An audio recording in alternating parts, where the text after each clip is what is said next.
로마서 제1장 인사. 그리스도 예수의 종인 나 바울은 부르심을 받아 사도가 되었습니다. 나는 하나님의 복음을 전하기 위하여 따로 세우심을 받았습니다. 이 복음은 하나님께서 예언자들을 통하여 성경에 미리 약속하신 것으로 그의 아들을 두고 하신 말씀입니다. 이 아들은 육신으로는 다윗의 후손으로 태어나셨으며 성령으로는 죽은 사람들 가운데서 부활하심으로 나타내신 권능으로 하나님의 아들로 확정되신 분이십니다. 그는 곧 우리 주 예수 그리스도이십니다. 우리는 그를 통하여 은혜를 입어 사도의 직분을 받았습니다. 그것은 우리가 그 이름을 전하여 모든 민족이 믿고 순종하게 하려는 것입니다. 여러분도 그들 가운데 들어있어서 예수 그리스도의 부르심을 받은 사람이 되었습니다. 나는 로마에 있는 모든 신자에게 이 편지를 씁니다. 하나님께서 여러분을 사랑하셔서 그의 거룩한 백성으로 부르셨습니다. 하나님 우리 아버지와 주 예수 그리스도께서 내려주시는 은혜와 평화가 여러분에게 있기를 바랍니다. 바울의 로마 방문 계획. 나는 먼저 여러분 모두의 일로 예수 그리스도를 통하여 나의 하나님께 감사를 드립니다. 그것은 여러분의 믿음에 대한 소문이 온 세상에 퍼지고 있기 때문입니다. 하나님은 내가 그 아들의 복음을 전하는 일로 충심으로 섬기는 분이시기에 내 마음속을 알고 계십니다. 나는 기도할 때마다 언제나 여러분을 생각하며 어떻게 해서든지 하나님의 뜻으로 여러분에게로 갈 수 있는 좋은 길이 열리기를 간구하고 있습니다. 내가 여러분을 간절히 보고 싶어 하는 것은 여러분에게 신령한 은사를 좀 나누어 주어 여러분을 굳세게 하려고 하는 것입니다. 이것은 내가 여러분과 함께 지내면서 여러분과 내가 서로의 믿음으로 서로 격려를 받고자 하는 것입니다. 형제자매 여러분, 여러분은 이것을 아시기 바랍니다. 나는 여러분에게 가려고 여러 번 마음을 먹었으나 지금까지 길이 막혀서 뜻을 이루지 못하였습니다. 나는 다른 이방 사람들 가운데서도 열매를 거둔 것과 같이 여러분 가운데서도 그것을 좀 거두려고 했던 것입니다. 나는 그리스 사람에게나 미개한 사람에게나 지혜가 있는 사람에게나 어리석은 사람에게나 다 빚을 지은 사람입니다. 그러므로 나의 간절한 소원은 로마에 있는 여러분에게도 복음을 전하는 일입니다. 복음의 능력. 나는 복음을 부끄러워하지 않습니다. 이 복음은 유대 사람을 비롯하여 그리스 사람에 이르기까지 모든 믿는 사람을 구원하는 하나님의 능력입니다. 하나님의 의가 복음 속에 나타납니다. 이 일은 오로지 믿음에 근거하여 일어납니다. 이것은 성경에 기록한 바 의인은 믿음으로 살 것이다 한 것과 같습니다. 사람이 짓는 갖가지 죄. 하나님의 진노가 불의한 행동으로 진리를 가로막는 사람의 온갖 불경건함과 불의함을 겨냥하여 하늘로부터 나타납니다. 하나님을 알만한 일이 사람에게 환히 드러나 있습니다. 하나님께서 그것을 환히 드러내 주셨습니다. 이 세상 창조 때로부터 하나님의 보이지 않는 속성, 곧 그분의 영원하신 능력과 신성은 사람이 그 지으신 만물을 보고서 깨닫게 되어 있습니다. 그러므로 사람들은 핑계를 댈 수가 없습니다.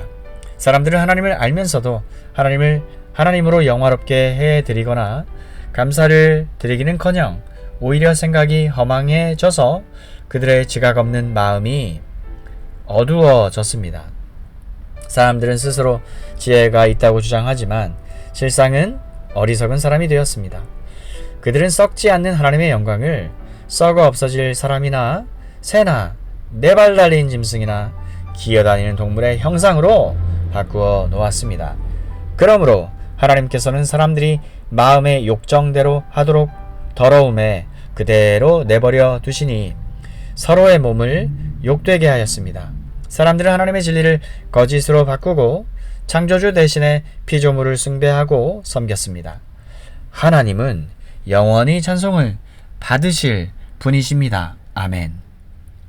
이런 까닭에 하나님께서는 사람들을 부끄러운 정욕에 내버려 두셨습니다. 여자들은 남자와의 바른 관계를 바르지 못한 관계로 바꾸고 또 남자들도 이와 같이 여자와의 바른 관계를 버리고 서로 욕정에 불탔으며 남자가 남자와 더불어 부끄러운 짓을 하게 되었습니다. 그래서 그들은 그 잘못에 마땅한 대가를 스스로 받았습니다. 사람들이 하나님을 인정하기를 싫어하므로 하나님께서는 사람들을 타락한 마음 자리에 내버려 두셔서 해서는 안 될 일을 하도록 놓아두셨습니다.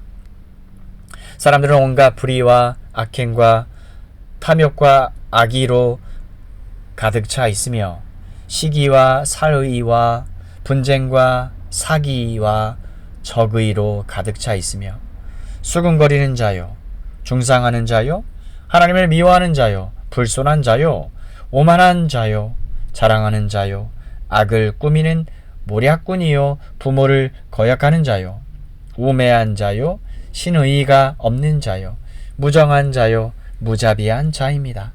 그들은 이와 같은 일을 하는 자들은 죽어야 마땅하다는 하나님의 공정한 법도를 알면서도 자기들만 이런 일을 하는 것이 아니라 이런 일을 저지르는 사람을 두둔하기까지 합니다.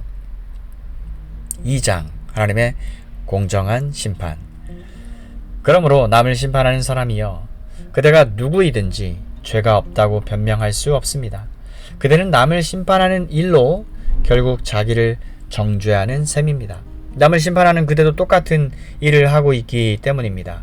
하나님의 심판이 이런 일을 하는 사람들에게 공정하게 내린다는 것을 우리는 압니다.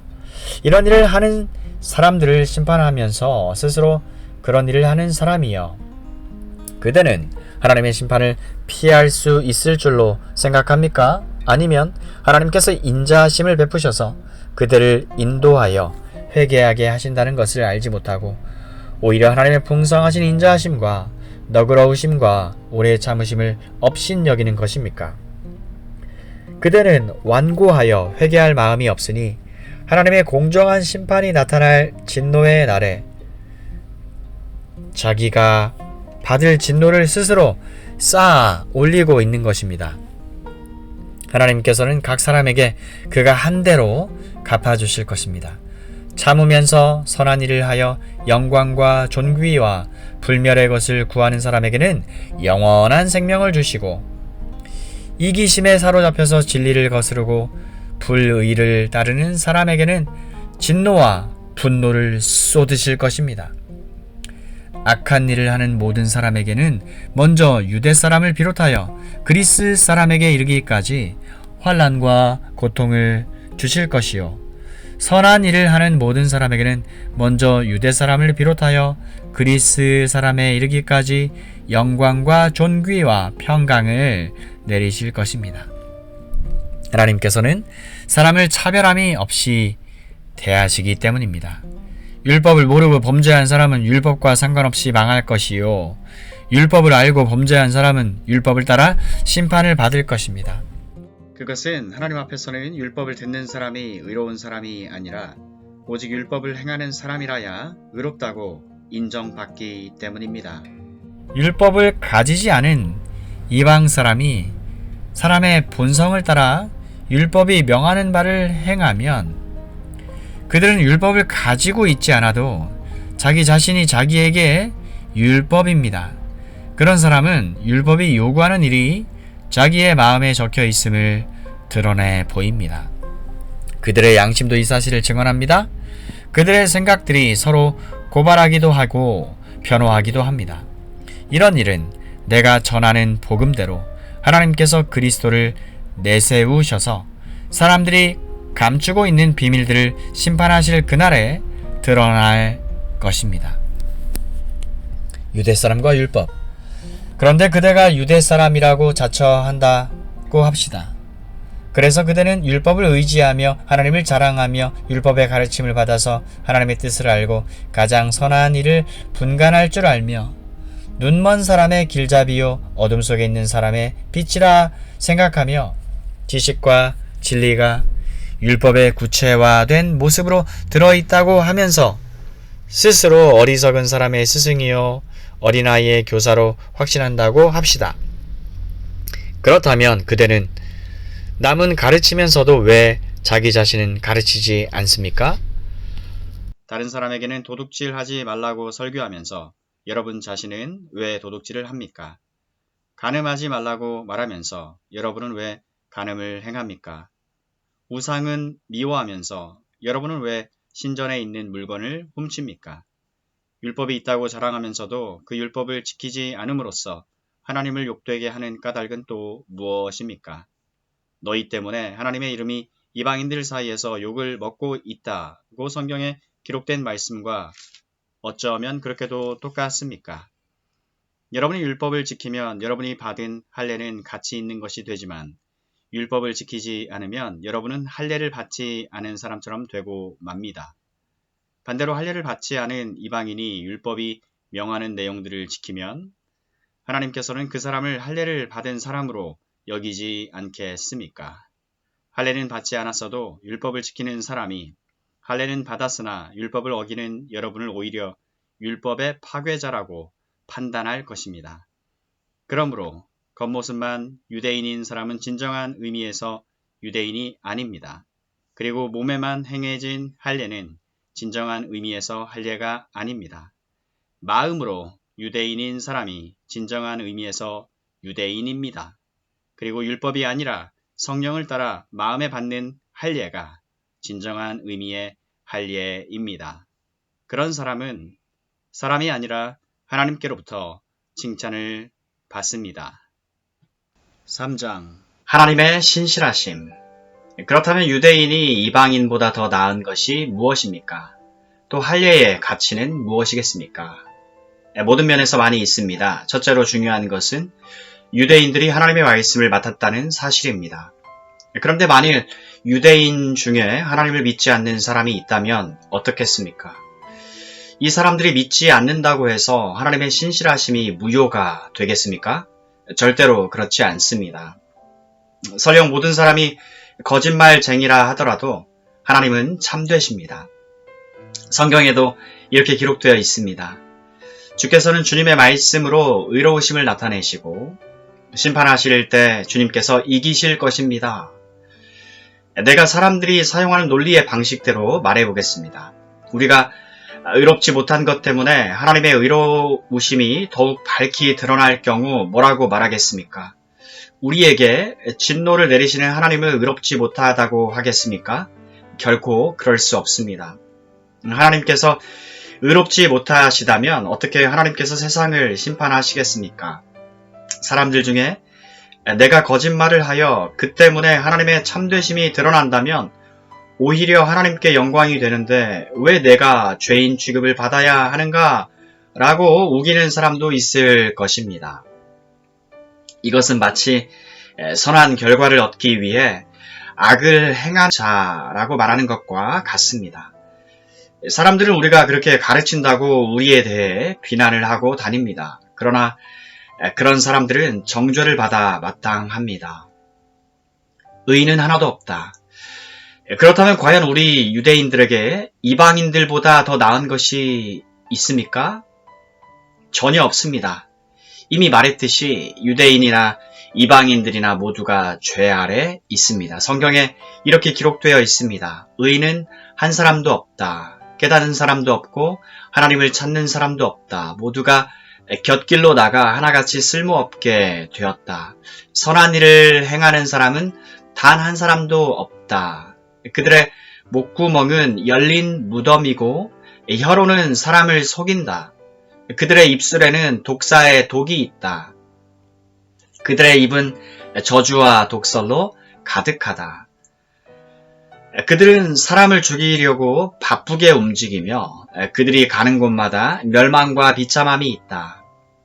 그들은 평화의 길을 알지 못한다. 그들의 눈에는 하나님을 두려워하는 것이 없다. 우리가 알기로는 율법에 기록된 내용은 그 무엇이 되었든 율법 아래 사는 사람들에게 말하는 것입니다.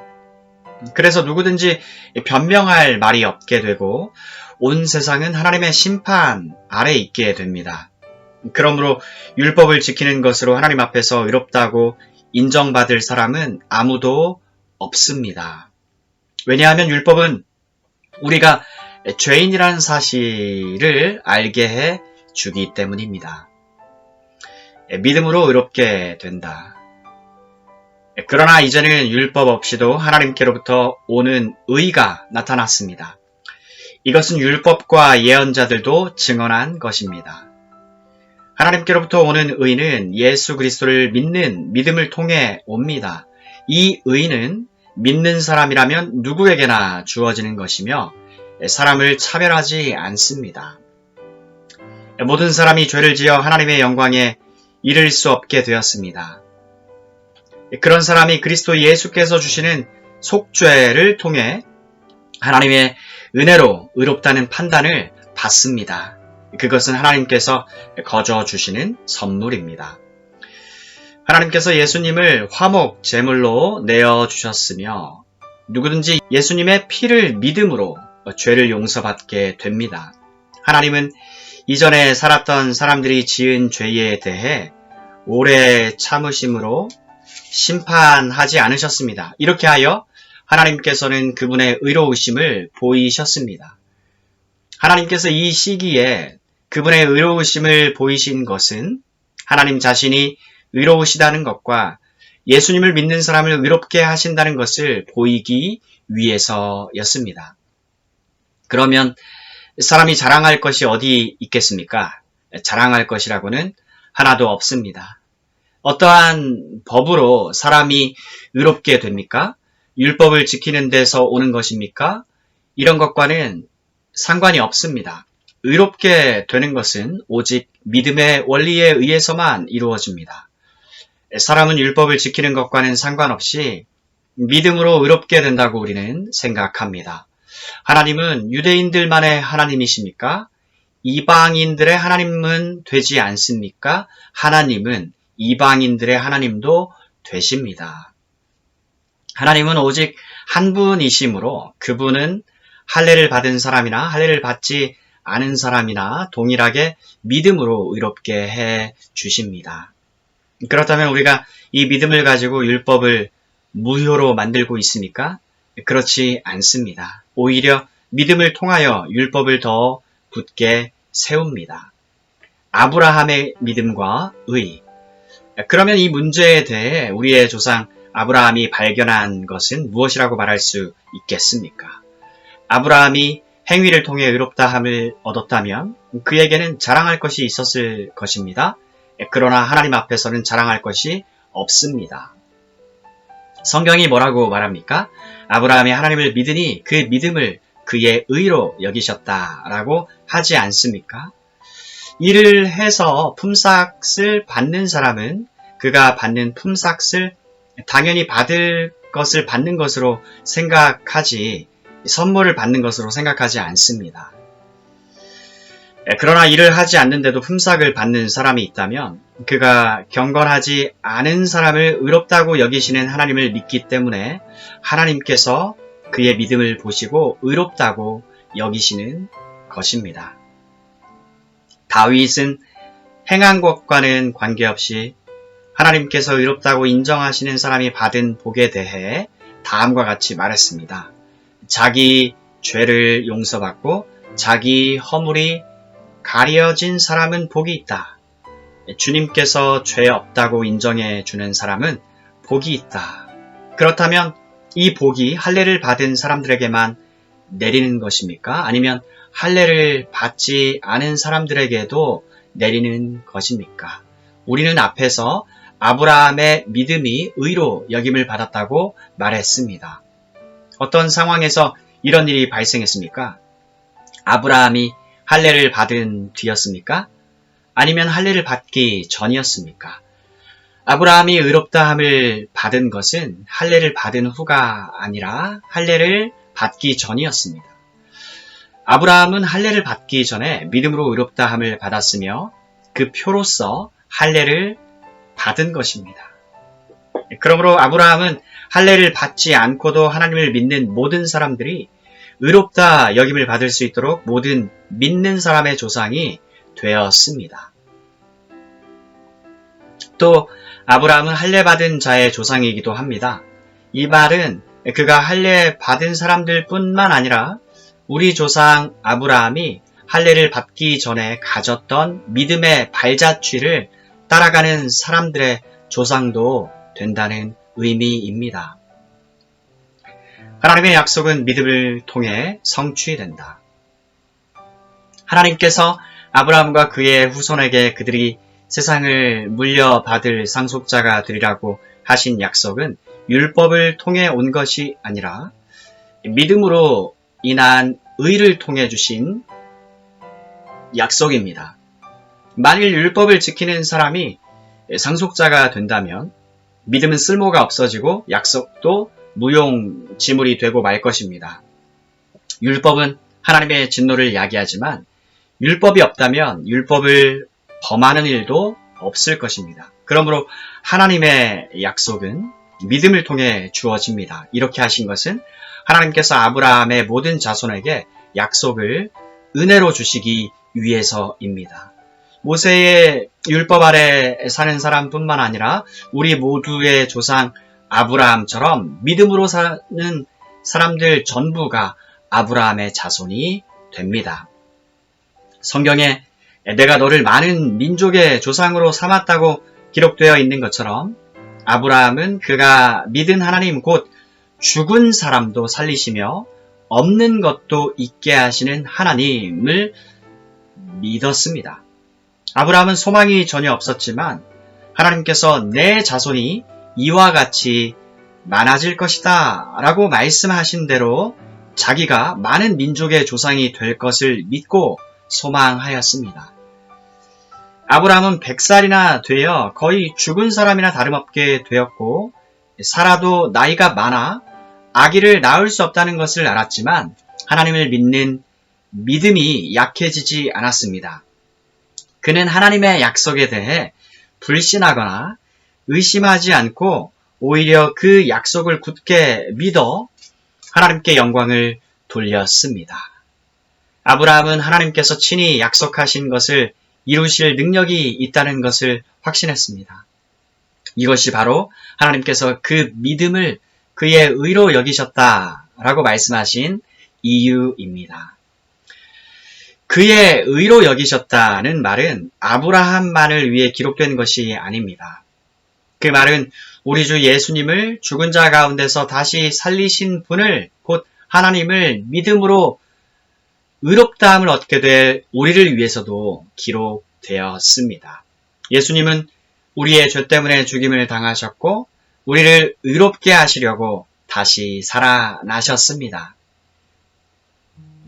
의롭다함을 얻은 결과 우리가 믿음으로 의롭다함을 받았으므로 우리는 우리 주 예수 그리스도로 말미암아 하나님과 함께하는 평강을 누리고 있습니다. 예수 그리스도에 의해서 또 믿음으로 우리는 지금 우리가 서 있는 이 은혜의 자리에 들어와 있습니다. 그리고 하나님의 영광을 소망하며 즐거워합니다. 이뿐만 아니라 우리는 환난을 당하더라도 즐거워합니다. 그것은 환난이 인내를 낳고 또 인내는 연단된 인품을 낳고 연단된 인품은 소망을 낳는 것을 알기 때문입니다. 이 소망은 절대로 우리의 기대를 저버리지 않습니다. 그것은 하나님께서 우리에게 주신 성령을 통해 우리 마음에 하나님의 사랑을 부어주셨기 때문입니다. 우리가 아직 연약할 때에 그리스도께서 시의 적절할 때에 경건하지 않은 사람들을 위해 죽으셨습니다. 의인을 위해 죽는 사람은 거의 없습니다. 간혹 선한 사람을 위해 죽겠다고 나서는 사람이 있을는지는 모르겠습니다. 그런데 그리스도께서는 우리가 아직 죄인이었을 때에 우리를 위해 죽으셨습니다. 이것으로써 하나님께서는 우리를 향한 그분의 사랑을 나타내셨습니다. 그러므로 우리는 그리스도의 피로 말미암아 의롭다함을 얻었으므로 우리가 그리스도를 통해 하나님의 진노로부터 구원을 받을 것은 더욱 확실합니다. 우리가 하나님과 원수가 되었을 때도 그리스도의 죽음을 통해 하나님과 화해하게 되었다면 이렇게 하나님과 화목을 누리고 있는 사람들이 그분의 생명으로 말미암아 구원을 받게 될 것은 더욱 확실합니다. 이뿐만 아니라 우리는 이제 우리 주 예수 그리스도를 통해 하나님 안에서 즐거워합니다. 예수 그리스도로 말미암아 이제 우리는 하나님과 화해하게 되었습니다. 아담과 그리스도. 그러므로 한 사람을 통해 죄가 세상에 들어왔고 그 죄를 통해 사망이 들어온 것처럼 모든 사람이 죄를 지었으므로 사망이 모든 사람에게 이르렀습니다. 하나님께서 율법을 주시기 전에도 죄가 세상에 있었지만 율법이 없을 때에는 죄를 죄로 여기지 않았습니다. 그러나 사망은 아담 시대부터 모세 시대에 이르기까지 심지어 아담이 지은 죄와 똑같은 죄를 짓지 않은 사람들마저 지배하였습니다. 아담은 장차 오실 분의 모형입니다. 하지만 하나님께서 주시는 은혜는 아담이 지은 죄와 비교가 되지 않습니다. 많은 사람이 그 한 사람의 죄 때문에 죽었다면 한 사람 예수 그리스도의 은혜로 인한 하나님의 은혜와 선물은 많은 사람에게 더욱 넘쳤습니다. 또 하나님의 선물과 아담의 죄는 차이가 있습니다. 한 사람의 죄 때문에 심판이 오게 되고 모든 사람을 정죄에 이르게 했으나 하나님의 은혜의 선물은 많은 범죄 때문에 오게 되어 많은 사람에게 의롭다함을 받게 하였습니다. 한 사람의 죄로 말미암아 사망이 왕노릇하였다면 하나님의 넘치는 은혜와 의롭다고 여기시는 선물을 받는 사람들은 한 분 예수 그리스도를 통해 참 생명 안에서 더더욱 왕노릇하게 될 것입니다. 그러므로 한 사람의 범죄 때문에 모든 사람이 죄인이 되었지만 한 사람의 의로운 행동 때문에 모든 사람에게 생명을 낳게 하는 의로움이 발생했습니다. 한 사람의 불순종으로 많은 사람이 죄인이 되었듯이 한 사람의 순종으로 많은 사람이 의인이 될 것입니다. 율법은 범죄를 증가시키려고 들어왔습니다. 그러나 죄가 많아진 곳에 하나님의 은혜가 더욱 넘치게 되었습니다.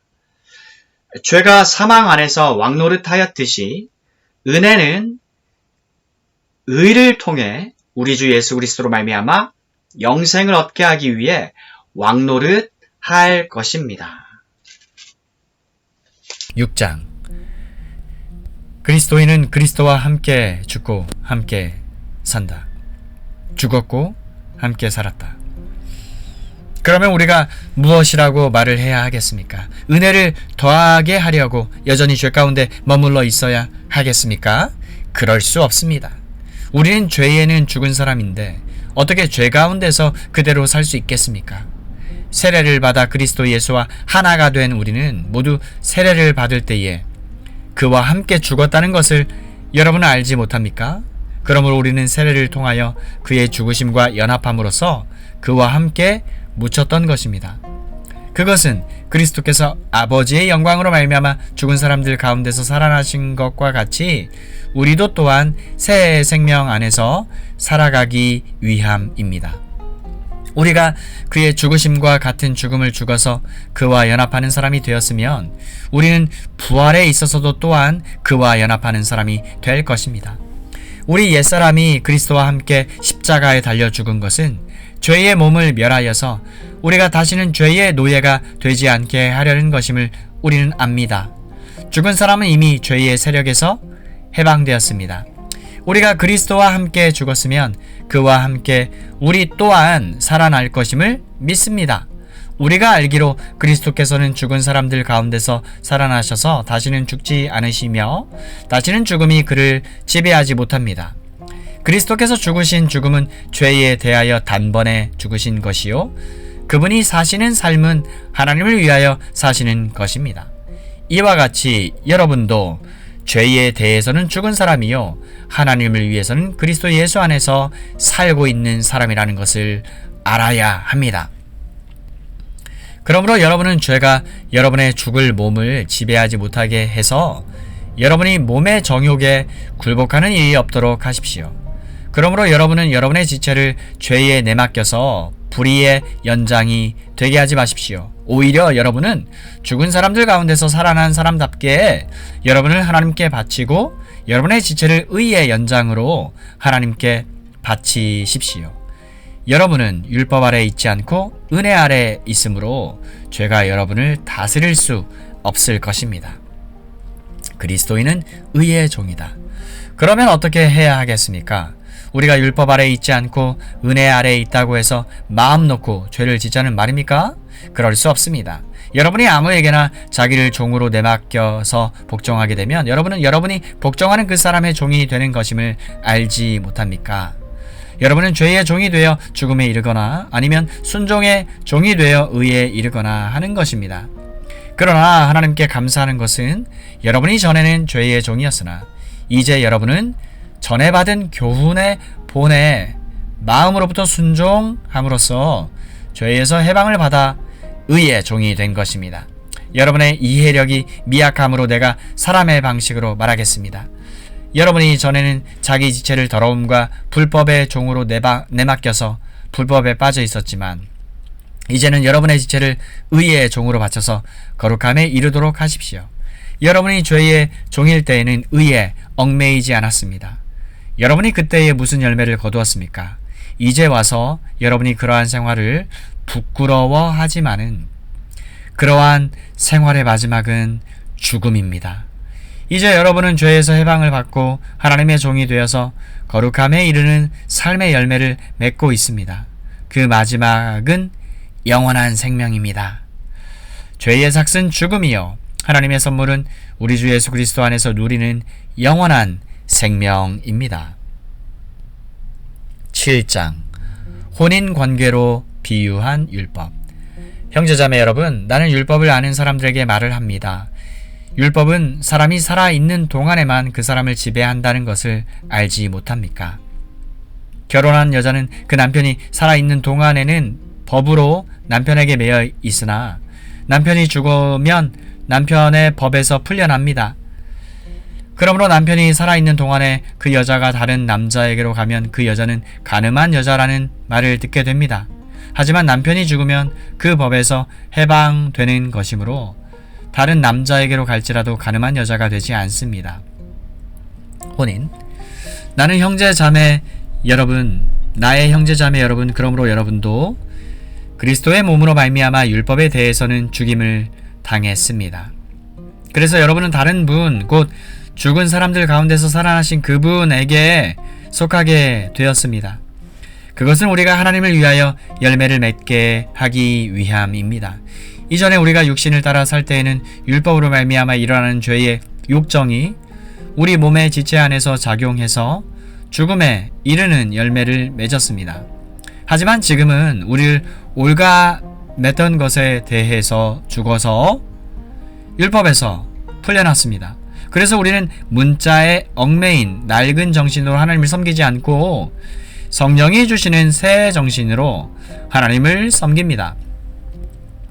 율법과 죄의 관계. 그러면 우리가 무엇이라고 말을 하겠습니까? 율법이 죄입니까? 그럴 수 없습니다.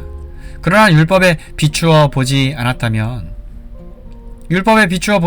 나는 죄가 무엇인지 알지 못하였을 것입니다. 율법에 탐내지 말아라 하지 않았다면 나는 탐심이 무엇인지를 알지 못했을 것입니다. 그러나 죄는 이 계명을 통하여 틈을 타서 내 속에서 온갖 탐욕을 일으켰습니다. 율법이 없으면 죄는 죽은 것입니다. 전에는 율법이 없어서 내가 살아 있었는데 계명이 들어오니까 죄는 살아나고 나는 죽었습니다. 그래서 나를 생명으로 인도해야 할 계명이 도리어 나를 죽음으로 인도한다는 것이 드러났습니다. 죄가 그 계명을 통하여 틈을 타서 나를 속이고 또 그 계명으로 나를 죽였습니다. 그러므로 율법은 거룩하며 계명도 거룩하며 의롭고 선한 것입니다. 그러니 그 선한 것이 나에게 죽음을 안겨주었다는 말입니까? 그럴 수 없습니다. 그러나 죄로 드러나게 하려고 죄가 그 선한 것을 방편으로 하여 나에게 죽음을 일으켰습니다. 그것은 계명을 방편으로 하여 죄를 극도로 죄답게 되게 하려는 것이었습니다. 우리는 율법이 신령한 것인 줄 압니다. 하지만 나는 육정의 매인 존재로서 죄 아래에 팔린 몸입니다. 나는 내가 하는 일을 도무지 알 수가 없습니다. 내가 해야겠다고 생각하는 일을 하지 않고 도리어 해서는 안 되겠다고 생각하는 일을 하고 있으니 말입니다. 내가 그런 일을 하면서도 그것을 해서는 안 되겠다고 생각하는 것은 곧 율법이 선하다는 사실에 동의하는 것입니다. 그렇다면 그와 같은 일을 하는 것은 내가 아니라 내 속에 자리를 잡고 있는 죄입니다. 나는 내 속에 곧 내 육신 속에 선한 것이 깃들여 있지 않다는 것을 압니다. 나는 선을 행하려는 의지는 있으나 그것을 실행하지는 않으니 말입니다. 나는 내가 원하는 선한 일은 하지 않고 도리어 원하지 않는 악한 일을 합니다. 내가 해서는 안 되는 것을 하면 그것을 하는 것은 내가 아니라 내 속에 자리를 잡고 있는 죄입니다. 여기에서 나는 법칙 하나를 발견했습니다. 곧 나는 선을 행하려고 하는데 그러한 나에게 악이 붙어 있다는 것입니다.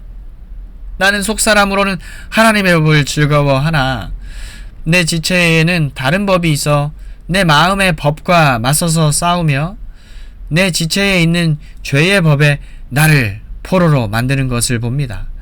아, 나는 비참한 사람입니다. 누가 이 죽음의 몸에서 나를 건져 주겠습니까?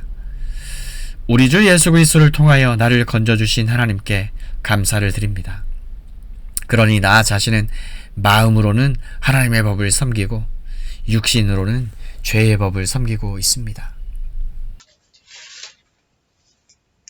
성령 안에 있는 생명 8장. 그러므로 이제 그리스도 예수 안에 있는 사람은 정죄를 받지 않습니다. 그것은 그리스도 예수 안에서 생명을 주시는 성령의 법이 죄와 사망의 법에서 여러분을 해방시켰기 때문입니다. 율법이 죄의 본성 때문에 연약하여 할 수 없었던 것을 하나님께서는 죄를 없애기 위해 자신의 아들을 죄 있는 사람의 모양으로 보내심으로써 행하셨습니다. 하나님께서는 죄인들 속에 거하고 있는 죄에 대해 유죄 판결을 내리셨습니다. 이렇게 하여 죄의 본성에 따라 살지 아니하고 성령에 따라 살고 있는 우리에게 율법의 의로운 요구들이 완벽히 이루어졌습니다. 죄의 본성을 따라 사는 사람들은 죄의 본성이 바라는 일을 생각하지만 성령을 따라 사는 사람들은 성령이 바라시는 일을 생각합니다. 죄의 본성에 지배를 받는 사람의 생각은 죽음이지만 성령의 지배를 받는 사람의 생각은 생명과 평강입니다. 죄의 본성이 생각하는 것은 하나님을 거스르는 것입니다. 그것은 하나님의 법에 복종하지 않을 뿐 아니라 할 수도 없습니다. 죄의 본성의 지배를 받는 사람은 하나님을 기쁘시게 할 수 없습니다. 그러나 하나님의 영이 여러분 안에 계시다면 여러분은 죄의 본성의 지배를 받지 않고 성령의 지배를 받게 됩니다. 누구든지 그리스도의 영이 없는 사람은 그리스도에게 속한 사람이 아닙니다. 반면 그리스도께서 여러분 안에 계시다면 여러분의 몸은 죄 때문에 죽은 존재이지만 여러분의 영은 의 때문에 살아 있습니다.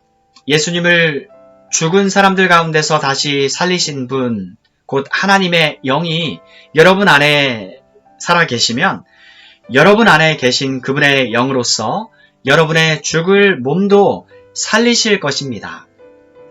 그러므로 형제 여러분, 우리는 빚을 진 사람들입니다. 그러나 죄의 본성을 따라 살아야 하는 죄의 본성에 빚진 사람이 아닙니다. 죄의 본성에 따라 산다면 여러분은 죽을 것입니다. 그러나 성령의 도우심을 받아 몸의 악한 일을 죽인다면 여러분은 살 것입니다. 왜냐하면 하나님의 영으로 인도받는 사람들은 누구나 하나님의 자녀이기 때문입니다. 여러분이 받은 성령은 여러분을 다시 두려움에 이르게 하는 노예로 만드는 영이 아니라 여러분을 하나님의 자녀가 되게 하는 영입니다. 그래서 우리는 그 성령을 의지하여 아빠, 아버지라고 부를 수 있는 것입니다. 성령께서는 친히 우리의 영과 함께 우리가 하나님의 자녀라는 것을 증언합니다. 자녀라면 또한 상속자이기도 합니다. 우리는 하나님의 상속자이며 또 그리스도와 공동의 상속자입니다. 그래서 우리는 그리스도께서 누리시는 영광에 참여하기 위해 그분이 겪으신 고난에도 참여하는 것입니다. 장차 올 영광. 나는 현재 우리가 겪는 고난은 장차 우리에게 나타날 영광과 비교하면 아무것도 아니라고 생각합니다. 모든 피조물은 하나님의 자녀들이 나타나기만을 간절히 기다리고 있습니다. 피조물은 허무하게 되었습니다. 그렇게 된 것은 피조물이 원해서가 아니라 그렇게 하신 하나님의 뜻 때문이었습니다. 하지만 소망은 있습니다. 그것은 피조물도 썩어짐의 굴레에서 해방되어 하나님의 자녀가 누리는 영광스러운 자유에 참여하리라는 소망입니다. 우리는 모든 피조물이 이제까지 신음하고 해산의 고통을 겪고 있다는 것을 압니다. 피조물만 아니라 성령의 첫 열매를 받은 우리들 자신도 속으로 신음하여 우리가 하나님의 자녀가 되는 것과 우리 몸이 구속될 것을 간절히 기다리고 있습니다.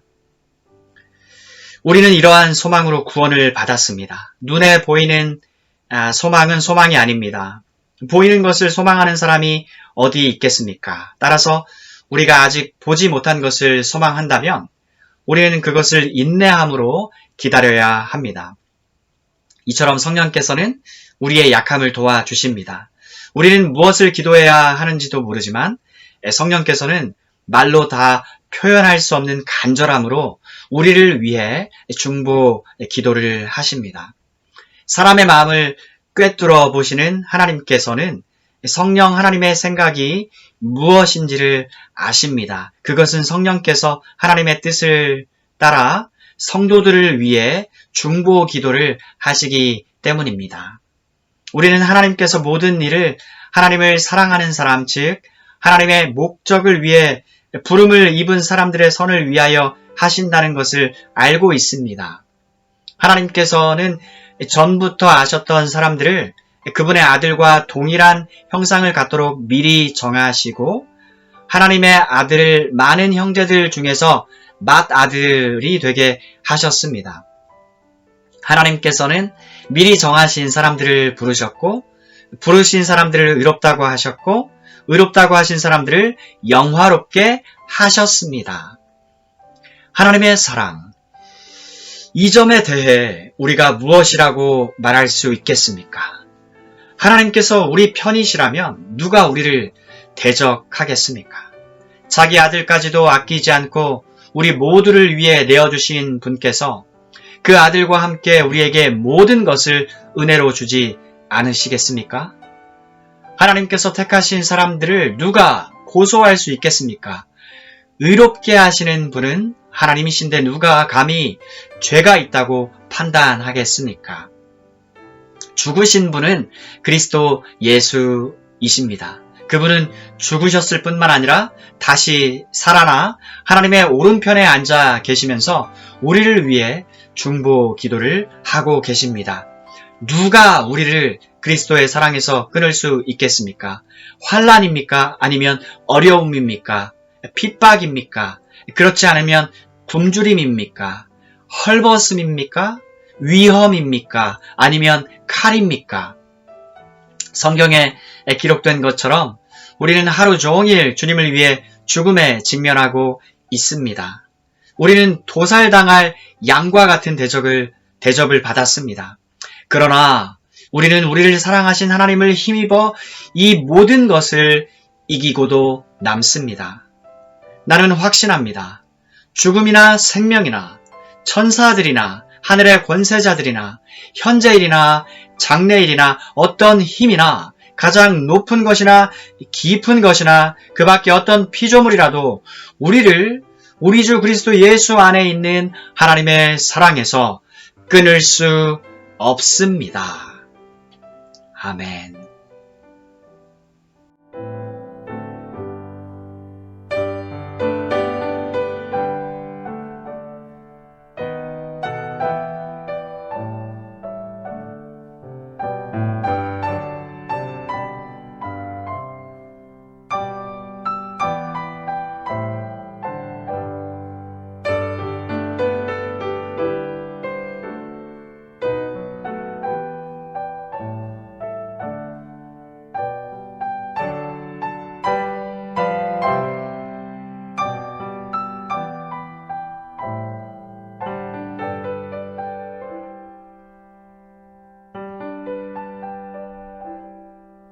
하나님의 주권으로 이스라엘을 선택하심. 9장. 나는 그리스도 안에서 진리를 말하고 거짓말을 하지 않습니다. 이것은 성령 안에서 내 양심이 확증하는 사실입니다.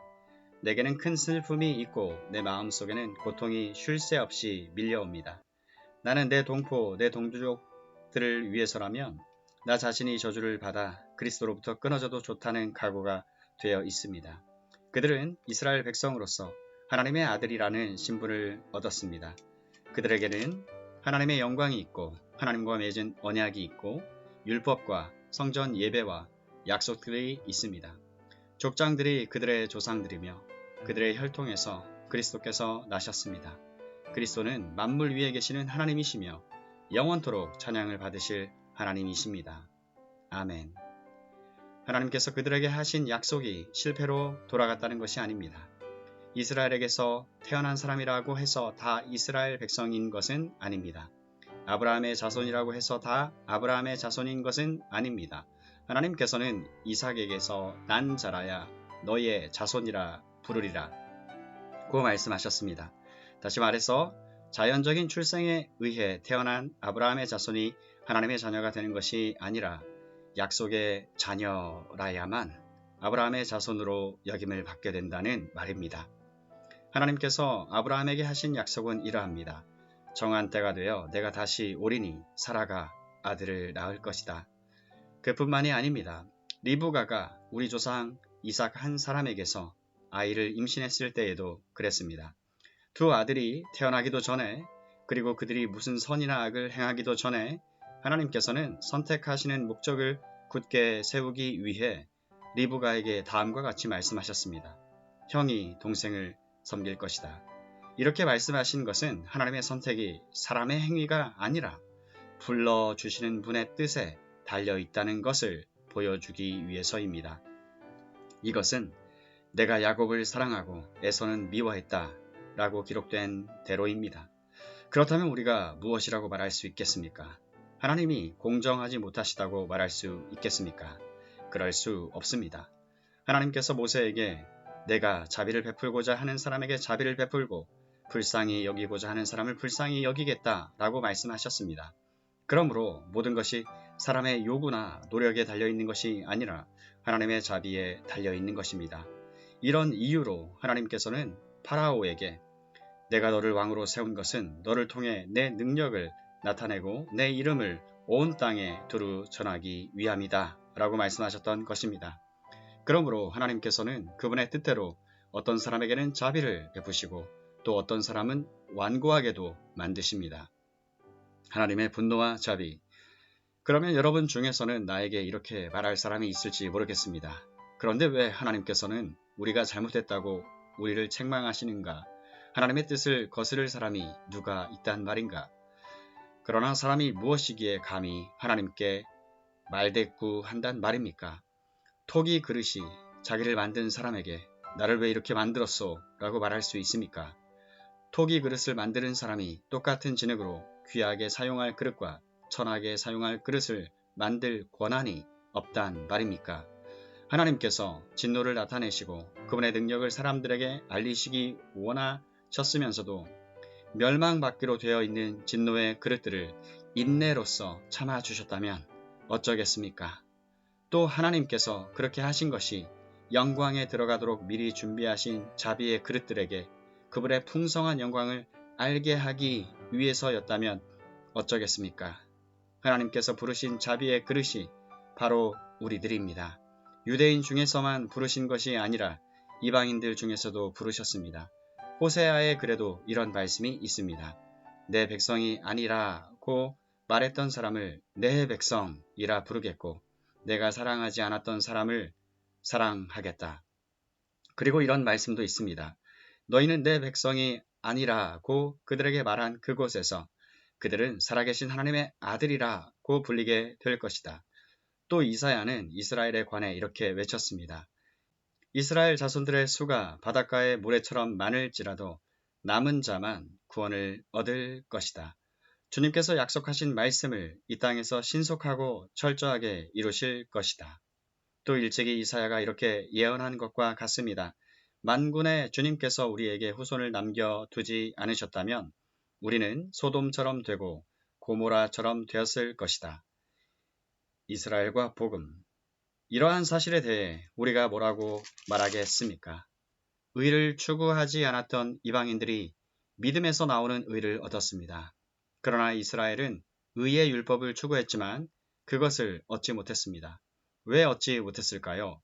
그것은 그들이 믿음에서 나오는 의를 추구한 것이 아니라 그 의가 마치 행위에서 나오는 것으로 생각하고 의를 추구했기 때문입니다. 그래서 그들은 걸림돌에 걸려 넘어지고 말았습니다. 성경에 보아라, 내가 시온의 사람들의 발에 부딪히게 하는 돌과 사람들을 걸려 넘어지게 하는 바위를 놓으리니 그를 믿는 사람은 부끄러움을 당하지 않을 것이다 라고 기록된 것과 같습니다. 10장. 성도 여러분, 나는 내 동족 이스라엘 백성이 구원받을 수 있기를 하나님께 진심으로 갈망하며 기도합니다. 이스라엘에 관해 나는 이렇게 증언할 수 있습니다. 그들은 하나님께 대한 열심이 있습니다만 그 열심이 지식에 기초하고 있지 않다는 것입니다. 그들은 하나님께서 주시는 의를 알지 못하고 자신의 의를 세우려고 노력하였기 때문에 하나님께서 주시는 의에 복종하지 않았습니다. 그리스도께서는 모든 믿는 자에게 의가 있도록 하기 위해서 율법의 마침이 되셨습니다. 모든 사람에게 구원이 임함. 모세는 율법으로 얻게 되는 의에 관하여 율법을 행하는 사람은 율법으로 말미암아 살 것이다 라고 기록했습니다. 그러나 믿음으로 얻은 의는 이렇게 말합니다. 너는 마음속으로 누가 하늘에 올라갔단 말인가 라고 말하지 마라. 이 말은 그리스도를 땅으로 모셔 내려오겠다는 뜻입니다. 또는 누가 땅 아래로 내려간단 말인가 라고 말하지 마라. 이 말은 그리스도를 죽은 사람들로부터 모셔 올리겠다는 뜻입니다. 성경이 무엇이라고 말합니까? 말씀이 너에게 가까이 있으니 너의 입에 있고 너의 마음에 있다. 이것이 바로 우리가 선포하는 믿음의 말씀입니다. 여러분이 만일 여러분의 입으로 예수님은 주님이시다 라고 고백하고 또 마음으로 하나님께서 그리스도를 죽은 자들 가운데서 다시 살리신 것을 믿으면 여러분은 구원을 얻을 것입니다. 여러분은 마음으로 믿어 의롭다 함을 얻으며 입으로 고백하여 구원을 얻습니다. 성경은 이렇게 말합니다. 그를 믿는 자는 누구나 부끄러움을 당하지 않을 것이다. 유대인이나 그리스인이나 차별이 없습니다. 동일한 주님께서 모든 사람의 주님이 되시며 그를 부르는 모든 사람에게 풍성한 복을 주십니다. 그것은 누구든지 주님의 이름을 부르는 자는 구원을 얻을 것이기 때문입니다. 그러면 그들이 믿지 않는 분을 어떻게 부를 수 있겠습니까? 또 그들이 들은 적이 없는 분을 어떻게 믿을 수 있겠습니까? 그들에게 선포해 주는 사람이 없는데 어떻게 그들이 들을 수 있겠습니까? 그들이 보냄을 받지 않았다면 어떻게 선포할 수 있겠습니까?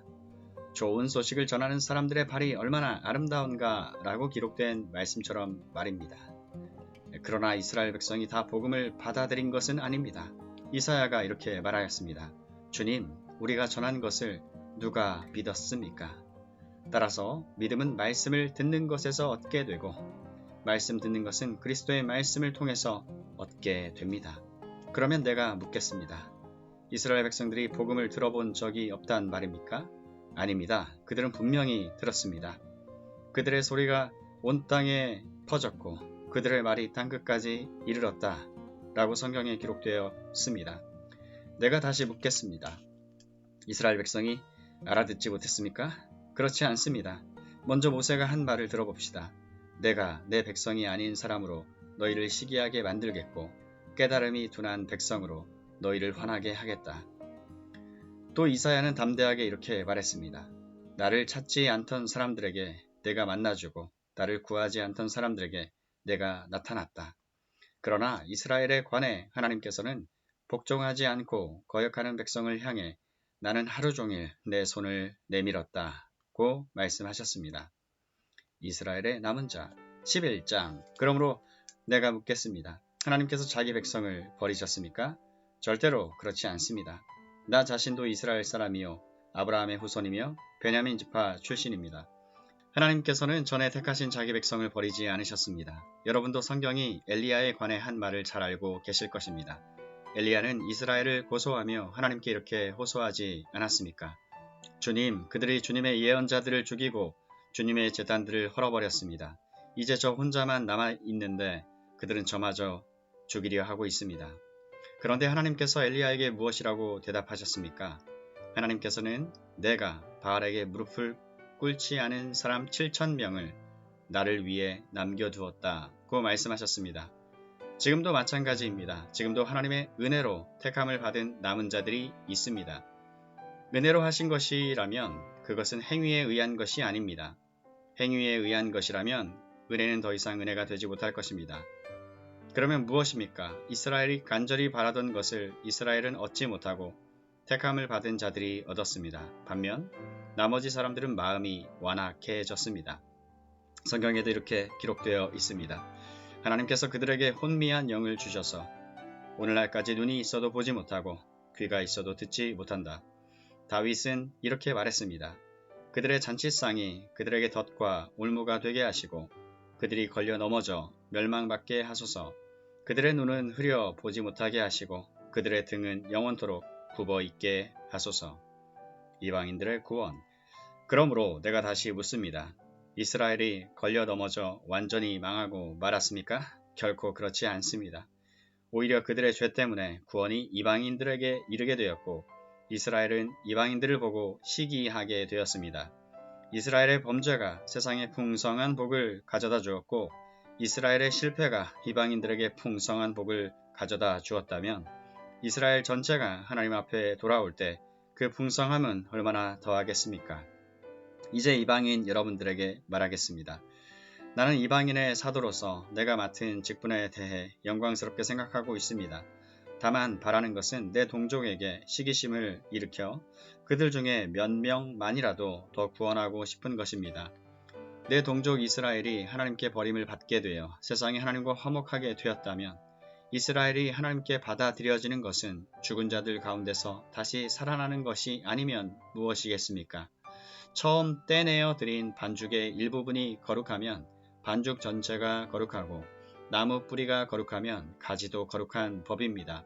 참 올리브 나무의 가지 중에서 얼마를 잘라낸 뒤 야생 올리브 나무가지인 여러분을 원 가지에 접붙여진 가지는 참 올리브 나무로부터 올라오는 양분을 받게 됩니다.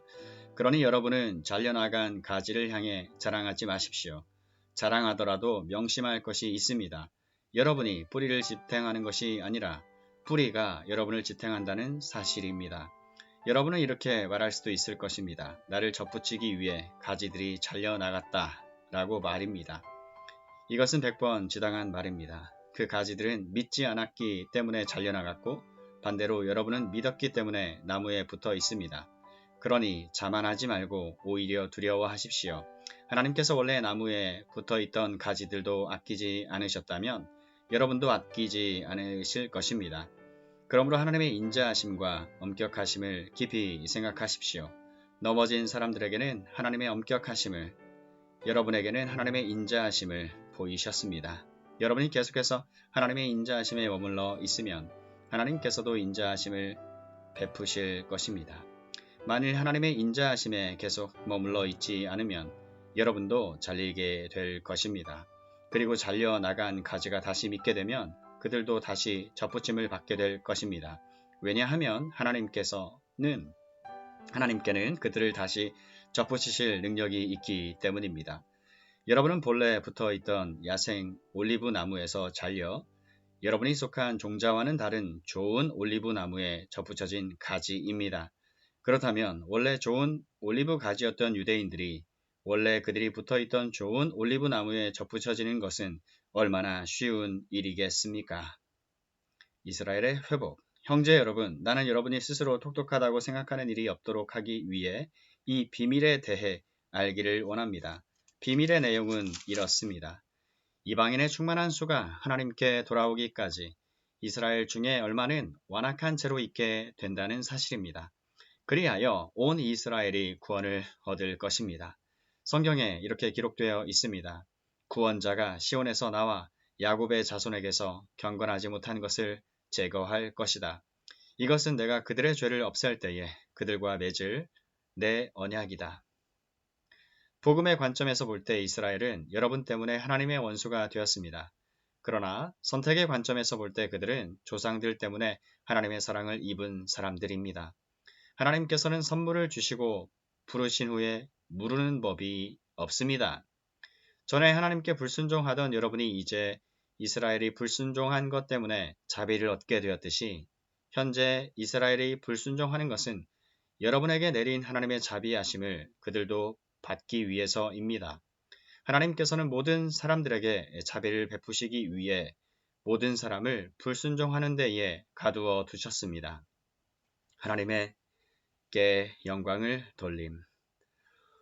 오 하나님의 지혜와 지식의 부유함은 참으로 깊습니다. 하나님의 판단은 헤아릴 수 없으며 그분의 길은 아무도 찾을 수가 없습니다. 누가 주님의 마음을 알았으며 누가 그분의 의로운 상대자가 되었습니까? 누가 먼저 하나님께 무엇을 드려서 하나님의 답례를 받는단 말입니까? 이는 모든 것이 하나님께로부터 나왔고 하나님의 보살핌으로 보존되며 하나님의 영광을 위해 존재하기 때문입니다. 하나님께 영광이 영원토록 있기를 원합니다. 아멘. 그리스도 안에 있는 새 생명 12장. 그러므로 성도 여러분, 나는 하나님의 자비로서 여러분에게 권합니다. 여러분의 몸을 하나님을 기쁘시게 하는 거룩한 살아있는 제물로 드리십시오. 이것이야말로 여러분이 마땅히 드려야 할 영적인 예배입니다. 여러분은 이 세상을 본받지 말고 마음을 새롭게 하여 변화를 받으십시오. 그러면 여러분은 하나님의 선하시고 기뻐하시고 온전하신 뜻이 무엇인지를 분별할 수 있게 될 것입니다. 하나님께서 나에게 주신 은혜를 힘입어 여러분 한 사람 한 사람에게 말씀드리겠습니다. 여러분은 여러분 자신에 대하여 마땅히 생각해야 할 것 외에 다른 것을 생각하지 마십시오. 여러분은 하나님께서 각자에게 주신 믿음의 분량대로 냉철한 판단을 가지고 자신에 대하여 생각하십시오. 사람에게 몸이 있고 그 몸에는 많은 지체가 있어 그 지체들이 하는 일이 각기 다른 것처럼 우리도 여럿이지만 그리스도 안에서 한 몸을 이루었고 한 사람 한 사람이 서로에 대해 지체로서 연결되어 있습니다. 우리는 하나님께서 우리에게 주신 은혜에 따라 저마다 다른 선물을 받았습니다. 예를 들어 그것이 예언의 선물이라면 믿음의 분량대로 그 선물을 사용하십시오. 봉사하는 선물이면 봉사하는 일로, 가르치는 선물이면 가르치는 일로, 격려하는 선물이면 격려하는 일로, 남을 구제하는 선물이면 너그럽게 나누는 일로, 지도하는 선물이면 열성을 다해 자선을 베푸는 것이면 기쁨으로 그 선물을 사용하십시오. 사랑은 거짓이 없어야 합니다. 악을 미워하고 선을 굳게 붙드십시오. 형제 자매를 사랑하듯이 서로 사랑하며 자신보다 남을 더 존경하십시오. 열심히 일하고 게으르지 마십시오. 성령으로 달구어진 마음을 가지고 주님을 섬기십시오. 소망을 가지고 기뻐하십시오. 환난 속에서도 잘 참으십시오. 꾸준히 기도하십시오. 성도들에게 필요한 것을 나눠 주십시오. 나그네를 후하게 대접하십시오. 여러분을 핍박하는 사람들을 축복하십시오. 그들을 위해 복을 빌고 저주하지 마십시오. 기뻐하는 사람들과 함께 기뻐하고 슬퍼하는 사람들과 함께 슬퍼하십시오. 서로 한 마음이 되십시오. 교만한 마음을 품지 마십시오. 하찮아 보이는 사람들과도 기꺼이 사귀십시오. 스스로 지혜 있는 척 하지 마십시오. 아무에게도 악을 악으로 갚지 마십시오. 모든 사람이 보기에 선한 일을 하십시오. 여러분 쪽에서 할 수 있는 일이라면 모든 사람과 더불어 화평하게 지내십시오. 사랑하는 여러분, 여러분이 직접 원수를 갚지 말고 하나님의 진노에 맡기십시오. 성경에 이렇게 기록되어 있습니다. 주님께서 말씀하시기를 원수 갚는 것이 나에게 있으니 내가 갚을 것이라. 여러분은 이렇게 하십시오. 원수가 먹을 것이 없어 굶고 있으면 먹을 것을 주고 목말라 하면 마실 것을 주십시오. 그렇게 하는 것은 그의 머리 위에 숯불을 쌓는 것이기 때문입니다. 악에게 지지 말고 선으로 악을 이기십시오. 통치자들에게 복종하십시오. 13장. 누구든지 국가의 권세 잡은 사람들에게 복종하십시오. 하나님께서 세우시지 않은 권세란 없습니다. 세상에 있는 권세는 다 하나님께로부터 나왔습니다. 그러므로 그 권세를 거스르는 것은 권세를 세우신 하나님을 거스르는 것과 같습니다. 그런 사람은 심판을 받게 될 것입니다. 의로운 일을 하는 사람에게는 통치자들이 두려움의 대상이 아니지만 악한 일을 행한 사람에게는 두려움의 대상입니다. 권세 잡은 사람을 두려워하지 않고 싶습니까? 그렇다면 의로운 일을 행하십시오. 그러면 그에게 칭찬을 받을 것입니다. 통치자는 여러분에게 유익을 주기 위해 일하는 하나님의 일꾼입니다. 그러나 여러분이 악을 행한다면 두려워하십시오. 그가 공연히 칼을 차고 있는 것이 아닙니다. 그는 하나님의 일꾼으로서 악을 행하는 사람에게 벌을 내리는 하나님의 진노를 집행하는 사람입니다. 그러므로 권세에 복종하십시오. 단지 벌받을 것이 두려워서가 아니라 양심 때문에 복종해야 합니다. 여러분이 세금을 바치는 것도 같은 이유에서입니다. 통치자들은 바로 이런 일에 종사하는 하나님의 일꾼들입니다. 모든 사람에게 해야 할 의무를 다하십시오. 국세를 바쳐야 할 사람에게는 국세를 바치고 관세를 바쳐야 할 사람에게는 관세를 바치십시오. 두려워해야 할 사람은 두려워하고 존경해야 할 사람은 존경하십시오. 형제 사랑. 다른 사람을 사랑하는 빚 이외에는 아무 사람에게 아무런 빚도 지지 마십시오. 남을 사랑하는 사람은 율법을 온전히 이룬 것이나 다름없습니다. 율법에 간음하지 마라, 살인하지 마라, 도둑질하지 마라, 탐내지 마라는 계명과 그 밖에 여러 다른 계명들이 있지만 이 모든 계명은 너의 이웃을 너의 몸과 같이 사랑하라는 하나의 말씀으로 요약될 수 있습니다. 사랑은 이웃에게 악을 행하지 않습니다.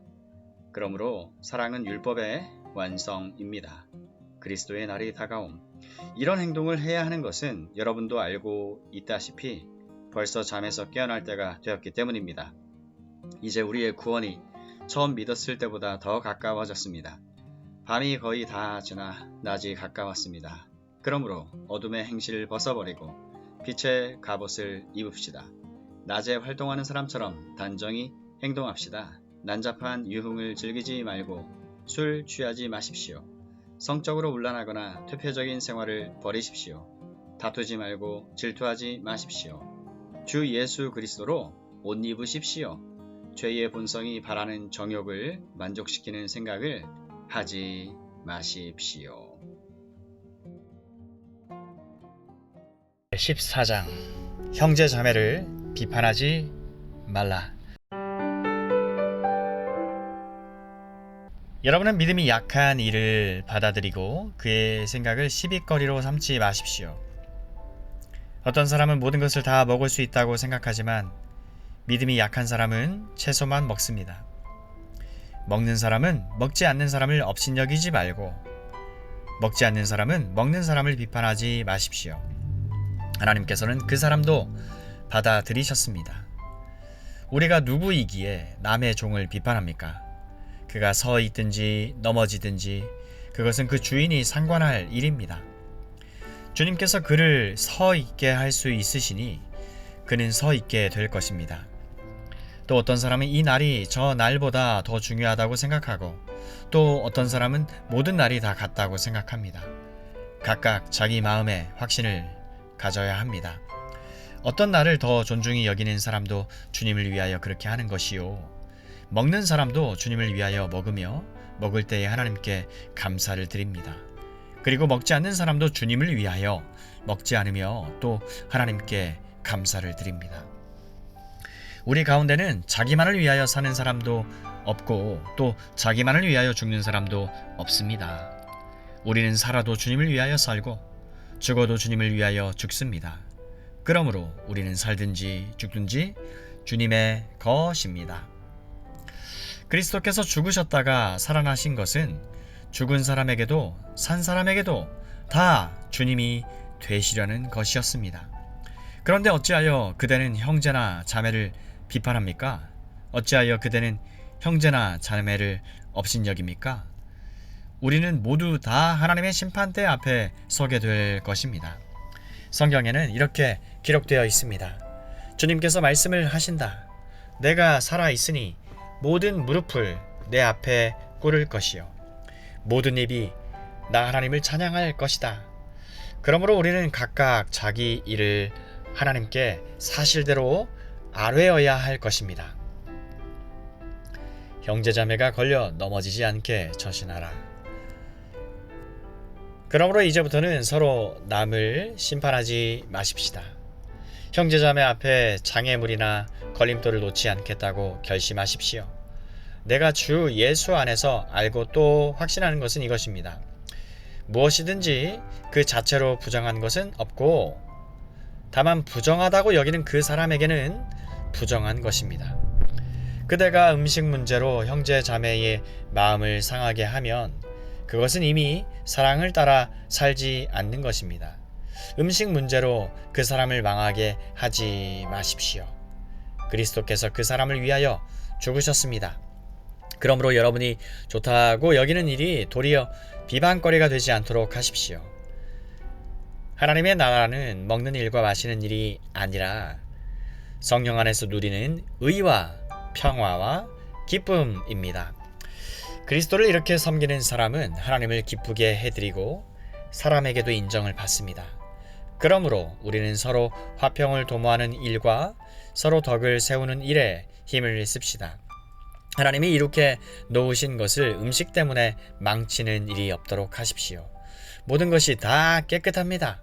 그러나 어떤 것을 먹음으로써 남을 넘어지게 하면 그러한 사람에게는 그것이 해롭습니다.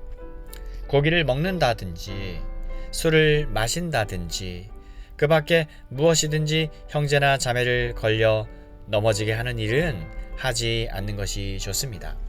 그대가 지니고 있는 신념을 하나님 앞에서 스스로 간직하십시오. 자기가 옳다고 생각하는 일을 하면서 자기를 정죄하지 않는 사람은 복이 있습니다. 의심을 하면서 먹는 사람은 이미 단죄를 받은 것입니다. 그것은 믿음에 근거해서 한 것이 아니기 때문입니다. 믿음에 근거해서 하지 않는 것은 다 죄입니다.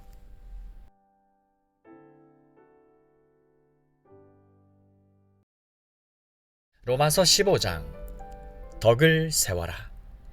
믿음이 강한 우리는 믿음이 약한 사람들의 약점을 돌보아 주어야 합니다. 우리는 자기에게 좋을 대로만 해서는 안 됩니다. 우리는 저마다 자기 이웃의 마음에 들게 행동하면서 유익을 주고 덕을 세워야 합니다. 그리스도께서도 자기에게 좋을 대로만 하지 않으셨습니다. 성경에 기록하기를 주님을 비방하는 자들의 비방이 내게 떨어졌다 한 것과 같습니다. 무엇이든지 전에 기록한 것은 우리에게 교훈을 주려고 한 것이며 성경이 주는 인내와 위로로서 우리로 하여금 소망을 가지게 하려고 한 것입니다. 인내심과 위로를 주시는 하나님께서 여러분이 그리스도 예수를 본받아 같은 생각을 품게 하시고 한 마음과 한 입으로 하나님 곧 우리 주 예수 그리스도의 아버지께 영광을 돌리게 해주시기를 빕니다. 유대인과 이방인이 하나님을 찬양하다. 그러므로 그리스도께서 하나님의 영광을 드러내시려고 여러분을 받아들이신 것과 같이 여러분도 서로 받아들이십시오. 내가 말하는 것은 이러합니다. 그리스도께서는 하나님의 진실하심을 드러내시려고 할례를 받은 사람의 종이 되셨으니 그것은 하나님께서 조상에게 주신 약속들을 확증하시고 이방 사람들도 긍휼히 여기심을 받아서 하나님께 영광을 돌리게 하시려고 한 것입니다. 기록된 바 그러므로 내가 이방 사람들 가운데서 주님께 찬양을 드리며 주님의 이름을 찬미합니다 한 것과 같습니다. 또 이방 사람들아 주님의 백성과 함께 즐거워하여라 하였으며 또 모든 이방 사람들은 주님을 찬양하여라 모든 백성들아 주님을 찬양하여라 하였습니다. 그리고 이사야가 말하기를 이새의 뿌리에서 싹이 나서 이방 사람을 다스릴 이가 일어날 것이니 이방 사람은 그에게 소망을 둘 것이다 하였습니다. 소망을 주시는 하나님께서 믿음에서 오는 모든 기쁨과 평화를 여러분에게 충만하게 주셔서 성령의 능력으로 소망이 여러분에게 차고 넘치기를 바랍니다. 바울의 사도직의 근거. 나의 형제 자매 여러분, 나는 여러분 마음에 선함이 가득하고 온갖 지식이 넘쳐서 서로 권면할 능력이 있음을 확신합니다. 그러나 내가 몇 가지 점에 대해서 매우 담대하게 쓴 것은 하나님께서 내게 주신 은혜를 힘입어서 여러분의 기억을 새롭게 하려고 한 것입니다. 하나님께서 내게 이 은혜를 내게 주신 것은 나로 하여금 이방 사람에게 보내심을 받은 그리스도 예수의 일꾼이 되게 하여 하나님의 복음을 전하는 제사장의 직무를 수행하게 하려는 것입니다. 그리하여 이방 사람들로 하여금 성령으로 거룩하게 하여 하나님께서 기쁨으로 받으실 제물이 되게 하시려는 것입니다. 그러므로 나는 하나님을 섬기는 일을 그리스도 예수 안에서 자랑스럽게 생각합니다. 그리스도께서 이방 사람들을 복종하게 하시려고 나를 시켜서 이루어 놓으신 것 밖에는 아무것도 감히 말하지 않겠습니다. 그 일은 말과 행동으로, 표징과 이적의 능력으로, 성령의 권능으로 이루어졌습니다. 그래서 나는 예루살렘에서 일루리곤에 이르기까지 두루다니면서 그리스도의 복음을 남김없이 전파하였습니다. 나는 이와 같이 그리스도의 이름이 알려진 곳 말고 알려지지 않은 곳에서 복음을 전하는 것을 명예로 삼았습니다. 나는 남이 닦아놓은 터 위에다가 집을 짓지 않으려 하였습니다. 성경에 이렇게 기록한 바 그의 일을 알지 못하던 사람들이 보게 될 것이요 듣지 못하던 사람들이 깨닫게 될 것이다 한 것과 같습니다. 그래서 내가 여러분에게로 가려고 하였으나 여러 번 길이 막혔습니다. 그러나 이제는 이 지역에서 내가 일해야 할 곳이 더 없습니다. 여러 해 전부터 여러분에게로 가기를 바라고 있었으므로 내가 스페인으로 갈 때에 지나가는 길에 여러분을 만나보고 잠시 동안만이라도 여러분과 먼저 기쁨을 나누려고 합니다. 그 다음에 여러분의 후원을 얻어 그곳으로 가게 되기를 바랍니다. 그러나 지금 나는 성도들을 돕는 일로 예루살렘에 갑니다. 마게도니아와 아가야 사람들이 기쁜 마음으로 예루살렘에 사는 성도들에게 가운데 가난한 사람들에게 보낼 구제금을 마련하였기 때문입니다. 그들은 기쁜 마음으로 그렇게 하였습니다. 그들은 정말로 예루살렘 성도들에게 빚을 지은 사람들입니다. 이방 사람들은 그들에게서 신령한 복을 나누어 받았으니 육신의 생활에 필요한 것으로 그들에게 봉사할 의무가 있습니다. 그러므로 나는 이 일을 마치고 그들에게 이 열매를 확실하게 전해준 뒤에 여러분에게 들렀다가 스페인으로 가겠습니다. 내가 여러분에게 갈 때에 그리스도의 충만한 복을 가지고 갈 것으로 압니다. 형제 자매 여러분, 내가 우리 주 예수 그리스도를 힘입어서 그리고 성령의 사랑을 힘입어서 여러분에게 부탁합니다. 나도 기도합니다만 여러분도 나를 위하여 하나님께 열심으로 기도해 주십시오. 내가 유대에 있는 믿지 않는 자들에게서 화를 당하지 않도록, 그리고 또 내가 예루살렘으로 가져가는 구제금이 그곳 성도들에게 기쁘게 받아들여지도록 기도해 주십시오. 그래서 내가 하나님의 뜻을 따라 기쁨을 안고 여러분에게로 가서 여러분과 함께 즐겁게 쉴 수 있게 되도록 기도해 주십시오. 평화를 주시는 하나님께서 여러분 모두와 함께 하시기를 빕니다. 아멘. 로마서 16장 인사말. 겐그레아 교회의 일꾼이요 우리의 자매인 베베를 여러분에게 추천합니다. 여러분은 성도에 합당한 예절로 주님 안에서 그를 영접하고 그가 여러분에게 어떤 도움을 원하든지 도와주시기 바랍니다. 그는 많은 사람을 도와주었고 나도 그에게 신세를 많이 졌습니다. 그리스도 예수 안에서 나의 동역자인 브리스가와 아굴라에게 문안하여 주십시오. 그들은 생명의 위험을 무릅쓰고 내 목숨을 구해준 사람들입니다. 나뿐만 아니라 이방 사람의 모든 교회도 그들에게 감사하고 있습니다. 그리고 그들의 집에서 모이는 교회에도 문안하여 주십시오. 나의 사랑하는 에베네도에게 문안하여 주십시오. 그는 아시아에서 그리스도를 믿은 첫 열매입니다. 여러분을 위하여 수고를 많이 한 마리아에게 문안하여 주십시오. 나의 친척이며 한때 나와 함께 갇혔던 안드로니고와 유니아에게 문안하여 주십시오. 그들은 사도들에게 좋은 평을 받고 있고 나보다 먼저 그리스도를 믿은 사람들입니다. 주님 안에 있는 나의 사랑하는 암블리아에게 문안하여 주십시오. 그리스도 안에서 우리의 동역자인 우르바노와 나의 사랑하는 스타우에게 문안하여 주십시오. 그리스도 안에서 인정을 받는 아벨레에게 문안하여 주십시오. 아리스토블로의 가족에게 문안하여 주십시오. 나의 친척인 헤로디온에게 문안하여 주십시오. 주님 안에 있는 나기수의 가족에게 문안하여 주십시오. 주님 안에서 수고한 두루베나와 두루보사에게 문안하여 주십시오. 주님 안에서 수고를 많이 한 사랑하는 버시에게 문안하여 주십시오. 주님 안에서 택함을 받은 루포와 그의 어머니에게 문안하여 주십시오. 그의 어머니는 곧 내 어머니이기도 합니다. 아순그리도와 블레곤과 허메와 바드로바와 허마와 그들과 함께 있는 형제자매들에게 문안하여 주십시오. 빌롤로고와 율리아와 네레우와 그의 자매와 올름바와 그들과 함께 있는 모든 성도에게 문안하여 주십시오. 거룩한 입맞춤으로 서로 문안하십시오. 그리스도의 모든 교회가 여러분에게 문안합니다. 형제자매 여러분, 내가 여러분에게 권합니다. 여러분이 배운 교훈을 거슬러서 분열을 일으키며 올무를 놓는 사람들을 경계하고 멀리하십시오. 이런 사람들은 우리 주 그리스도를 섬기는 것이 아니라 자기네 배를 섬기는 것이며 그럴듯한 말과 아첨하는 말로 순진한 사람들의 마음을 속이는 것입니다. 여러분의 순종은 모든 사람에게 소문이 났습니다. 나는 여러분의 일로 기뻐합니다.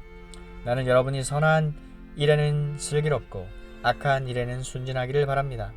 평화의 하나님께서 곧 사단을 쳐 부수셔서 여러분의 발 밑에 짓밟히게 하실 것입니다. 우리 주 예수의 은혜가 여러분과 함께 있기를 빕니다. 나의 동역자 디모데와 나의 친척 루기오와 야손과 소시바더가 여러분에게 문안합니다. 이 편지를 받아 쓰는 나 더디오도 주님 안에서 여러분에게 문안합니다. 나와 온 교회를 잘 돌보아 주는 가이오도 여러분에게 문안합니다. 이 도시의 재무관인 에라스도와 형제 구아도도 여러분에게 문안합니다. 찬양. 하나님께서는 내가 전하는 복음 곧 예수 그리스도에 관한 선포로 여러분을 능히 튼튼히 세워 주십니다. 그는 오랜 세월 동안 감추어 두셨던 비밀을 계시해 주셨습니다.